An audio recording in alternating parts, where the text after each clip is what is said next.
Assalamualaikum warahmatullahi wabarakatuh. Alhamdulillah. Alhamdulillahilladzi hadana bi'abdihil mukhtari man da'ana ilaihi bilidni wa qad nadana labbaika ya man dallana wa hadana. Allahumma fasalli wa sallim ala sayyidina Muhammad nurika sari wa madadikal jari wajma'na bihi fi kulli atwarina wa ala alihi wa sahbihi ya nur. Hadratul kiram, para habaib, seluruh saudara kami, Sayyid Al-Ustadz Ahmad Ridho, Sayyid Abdullah, Sayyid Muhammad Haikal, abna Sayyidil Walid Al-Habib Faisal bin Ali bin Abdullah Al-Hamid, dan kepada seluruh keluarga besar almarhum Kiai Haji Abdul Hamid Yunus, Ustadz Muhammad Soleh, Ustadz Badruzzaman, dan seluruh keluarga besar beliau, keluarga besar Takmir Masjid Nurul Jadid, dan para kiai, para masyayikh, para asatidz yang hadir di tempat ini, rahimakumullah. Alhamdulillah, di hadapan kita adalah hari-hari yang mulia. Hari Jumat besok kita akan masuk kepada awal bulan Dzulhijjah. Rasul sallallahu alaihi wasallam beliau bersabda, "Ala inna fi ayyami dahrikum nafahat, ala fata'arradu laha." Di hari-hari yang ada di zaman kalian itu ada pemberian-pemberian khusus dari Allah Subhanahu wa taala.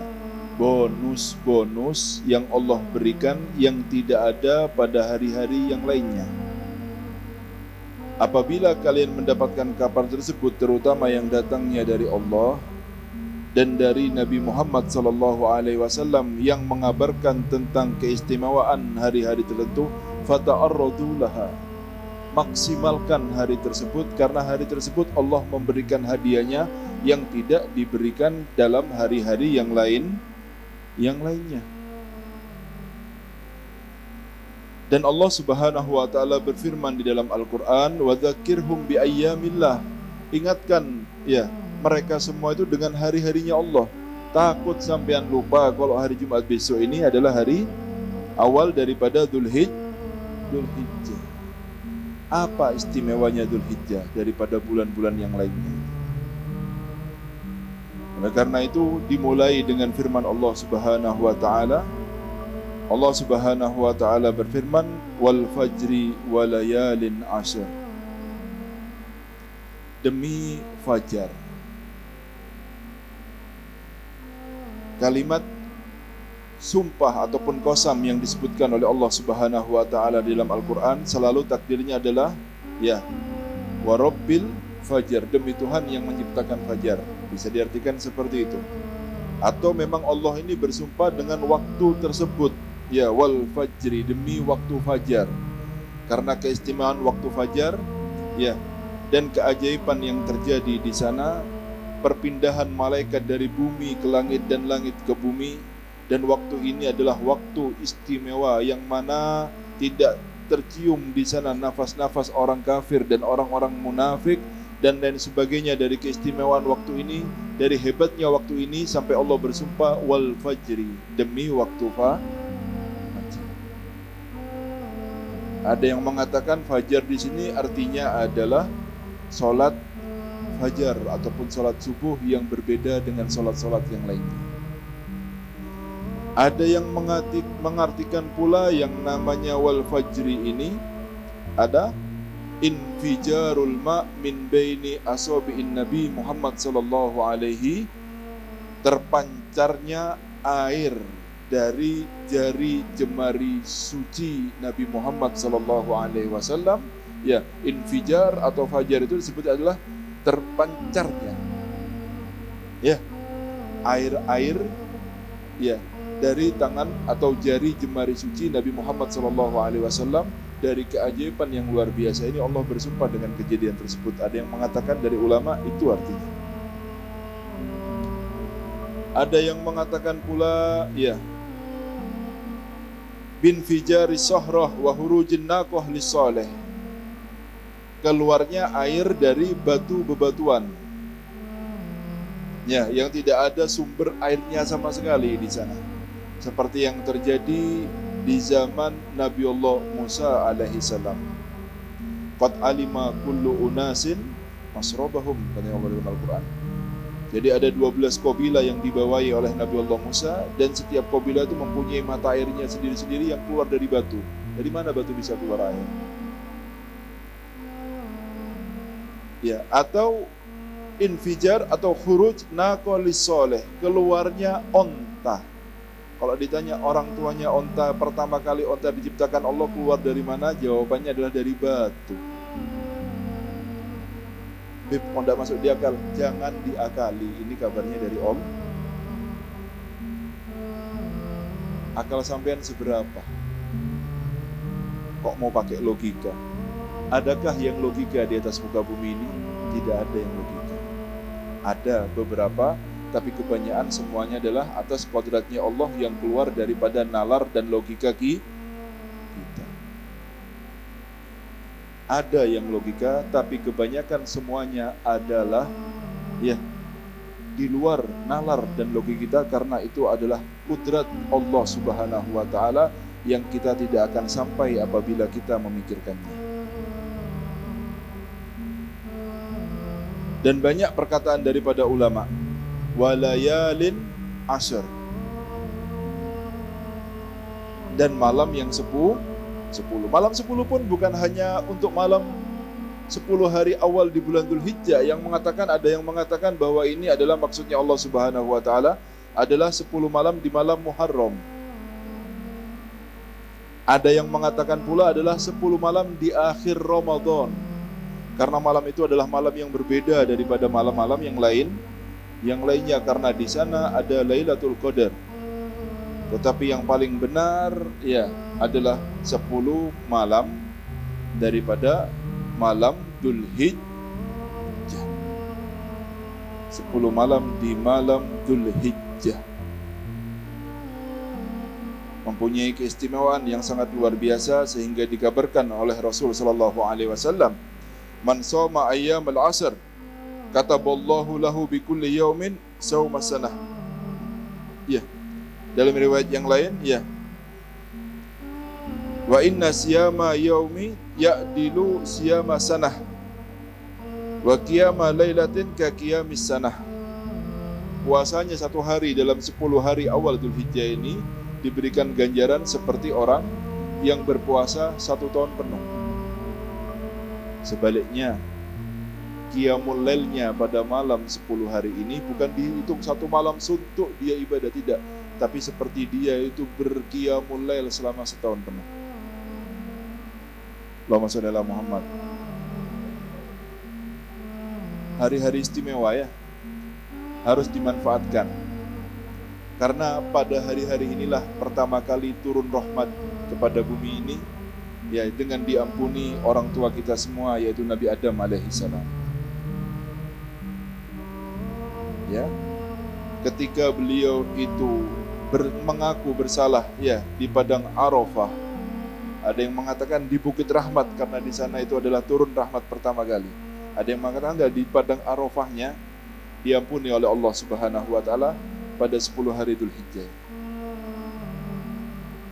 Pada hari ini pula manusia yang paling mulia setelah Nabi Muhammad, yaitu Nabi Ibrahim, diangkat menjadi khullah atau khalil, kekasihnya Allah Subhanahu wa taala. Dengan apa beliau itu menjadi seorang kekasihnya Allah Subhanahu wa taala yang tidak akan lengkap menjadi seorang kekasih sebelumnya dia itu lihat bagaimana syarat yang diberikan oleh Allah dan dipenuhi semua oleh Nabi Ibrahim alaihissalam. Gimana mendapatkan gelar khullah ataupun khalil dari Allah Subhanahu wa taala? Badzala malahu lidhaifan. Uangnya semua dikeluarkan untuk memuliakan tamu.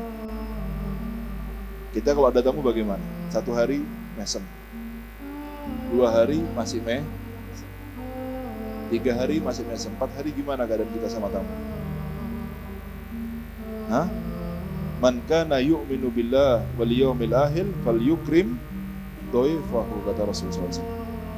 Siapa orang yang beriman kepada Allah dan hari akhir, maka ciri-cirinya dia harus memuliakan tamu.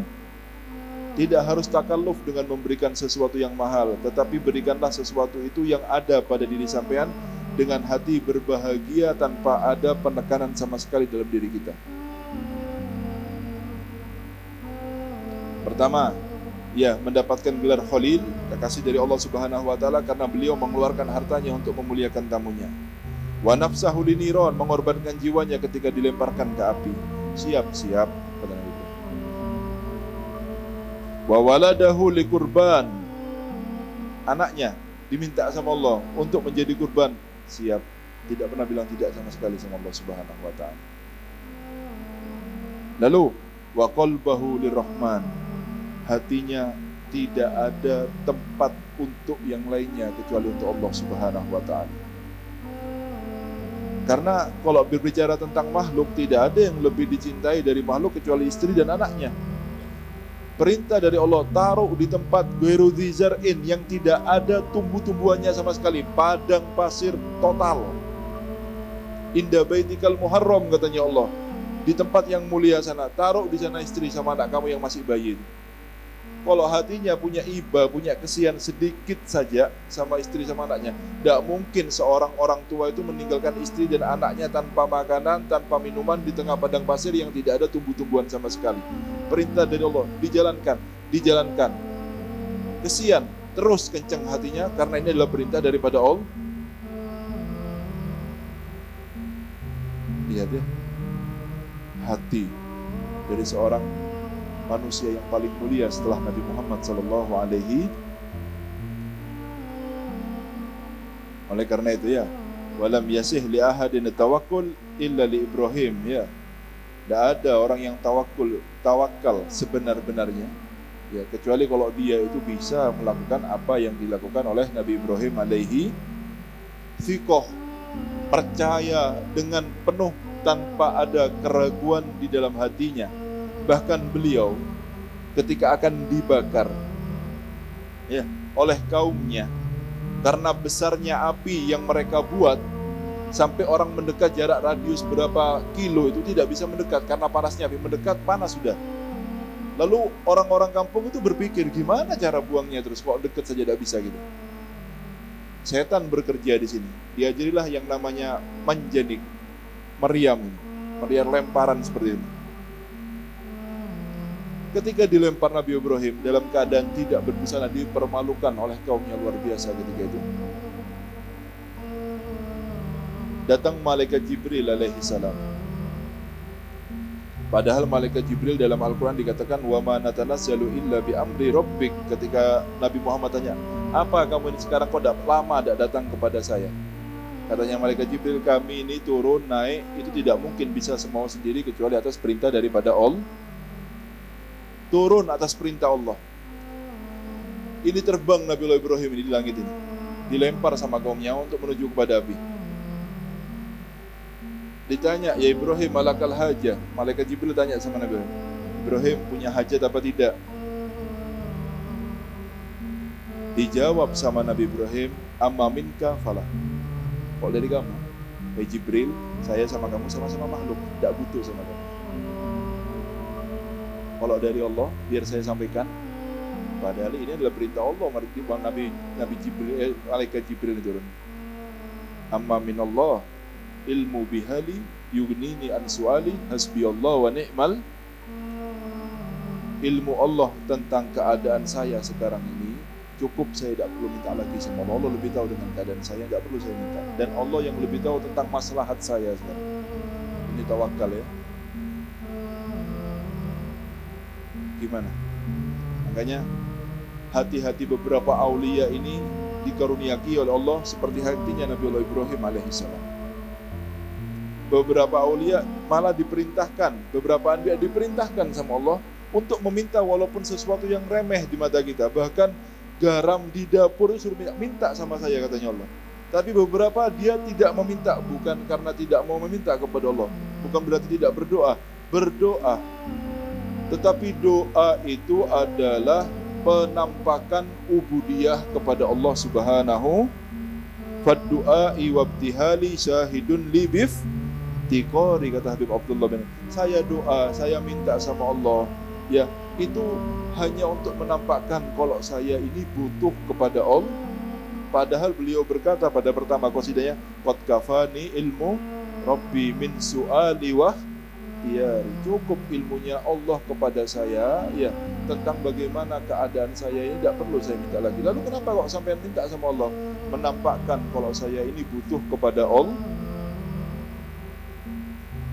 Saya ini hina di depan Allah, saya ini butuh dengan Allah Subhanahu wa ta'ala. Itu rahasia daripada doa. Apa sampean punya prasangka kalau Allah tidak tahu dengan keadaan sampean sekarang? Prasangka seperti apa ini? Tidak tahu dengan keadaan kita? Pernah tidak terlintas kalau Allah tidak tahu sampai kita ini perlu jerit-jerit untuk memberikan kabar kepada Allah tentang apa yang terjadi kepada kita sekarang? Dan yang menuliskan kejadian kita itu Allah Subhanahu wa ta'ala.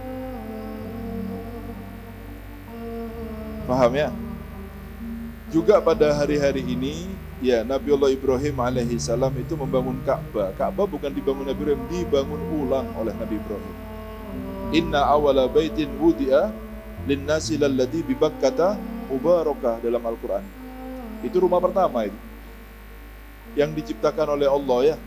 Sebelum adanya siapapun, bahkan sebelum ada Nabi Adam alaihi salam itu ada Ka'bah sudah. Sebelum ditawafi oleh manusia sudah ditawafi sama malaikat semuanya. Tapi semuanya hancur ketika kejadian Nabiullah Nuh alaihi salam. Dan diperbaharui bangunannya oleh Nabiullah Ibrahim alaihi. Hancur semua ketika kejadian Nabiullah Nuh, tenggelam semua bumi. Tanpa terkecuali Ka'bah juga tenggelam ketika itu. Dibangun kembali di tempat yang sama oleh Nabiullah Ibrahim alaihi salam. Jadi jangan ada anggapan kalau Nabi Ibrahim itu orang pertama yang membangun Ka'bah, tapi memperbaharui, membangun kembali yang sudah ada bangunannya. Paham ya? Ya. Dan malam-malam yang sangat banyak sekali ini, ya, kejadian-kejadian banyak, tidak bisa kita baca semuanya. Yang penting ini adalah hari-hari yang mulia pada hari-hari 10 ini. Paham ya? Ya. Puasanya 1 tahun, Qiyamul Lailnya juga setiap malamnya dihitung seperti Qiyamul Lail 1 tahun 1 tahun penuh. Rugi orang yang menyia-nyiakan waktu-waktu tersebut. Beberapa aulia ini, ya, kalau sudah 10 malam Dzulhijjah ini dilarang mematikan lampunya. Karena apa? Orang kalau matikan lampu pertanda kalau dia mau istirahat. Ya, itu dilarang untuk mematikan lampunya supaya tidak ada yang tidur pada malam-malam yang mulia ini, karena malam-malam ini bukan waktunya untuk tidur tapi untuk qiyamul. Walaupun sampai tidak menghidupkan 1 malam suntuk, ya minimal jangan tinggalkan 2 rakaat sebelum waktu subuh. Bukan qobliyah subuh, ya. Maksudnya 2 rakaat dari tahajud itu jangan pernah sampai tinggalkan.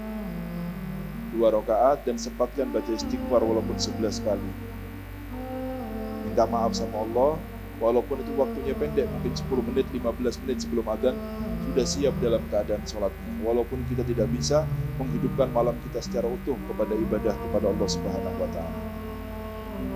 10 menit sebelum adzan subuh, sholat 2 rakaat, atau disempurnakan witir dengan 3 rakaat, lalu kita minta ampun sama Allah walaupun hanya dalam jangka waktu 5 atau 7 menit saja, tapi dengan penuh kesungguhan,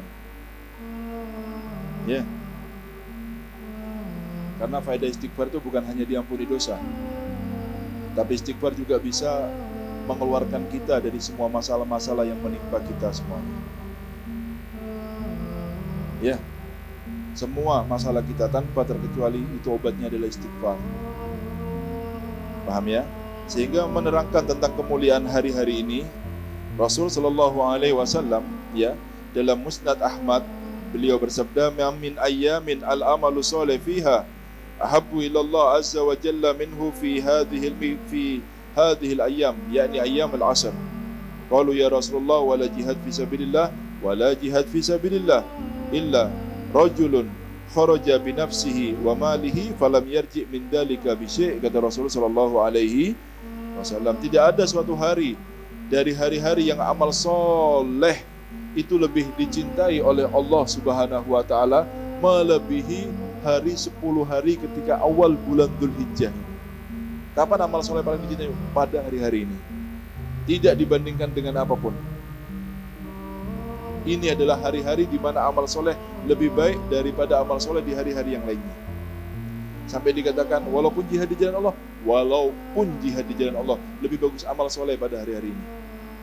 Ini kabar langsung dari Rasulullah Sallallahu Alaihi Wasallam. Ya, walaupun jihad di jalan Allah, kecuali ada jihad yang bisa menyamai atau mengungguli amal ibadah soleh pada hari-hari ini. Siapa? Kecuali seorang laki-laki yang dia keluar untuk jihad binafsihi, dengan jiwa raganya, wa malihi, hartanya dikeluarkan semuanya, bukan cuma jiwanya, bukan cuma bawa badan untuk perang, hartanya keluarkan juga semuanya untuk mendukung perangnya. Walam yati bidzalika bisyai', tidak pulang dengan membawa apa-apa. Maksudnya tidak membawa harta, tidak membawa jiwa, meninggal di medan perang, berkorban jiwa dan hartanya. Orang yang seperti ini yang bisa menyamai orang yang beramal soleh pada 10 hari awal di bulan Dzulhijjah. Allahumma shalli ala Muhammad. Dimanfaatkan waktunya, eman-eman ya. Ya, 10 hari dikurangi main HP-nya, dibaca Al-Qur'annya. 1 jam, 2 jam untuk HP, selalu ada waktu kita. Tapi walaupun 15 menit, 20 menit tidak ada waktu untuk Al-Quran kita. Berjam-jam kita depan HP, selalu ada waktu. Ya, tetapi 20 menit untuk 1 juz di depan Al-Quran kita tidak pernah ada waktu. Kalau dulu orang-orang salaf, ya, karena kepinginnya qiyamul lail, takutnya dia tidur, sampai dari mereka itu berkata apa? Seandainya saya bertemu setan, itu jauh lebih saya senangi daripada saya harus melihat bantal sama kasur yang empuk. Tidak mau ya. Lebih menyeramkan kasur sama bantal yang empuk daripada ketemu sama saya. Karena kalau tidur rugi besar ini. Kalau kita bukan kasur sama bantal, kalau ketemu HP itu lebih menyeramkan daripada setan. Karena lebih bisa mengganggu daripada setan.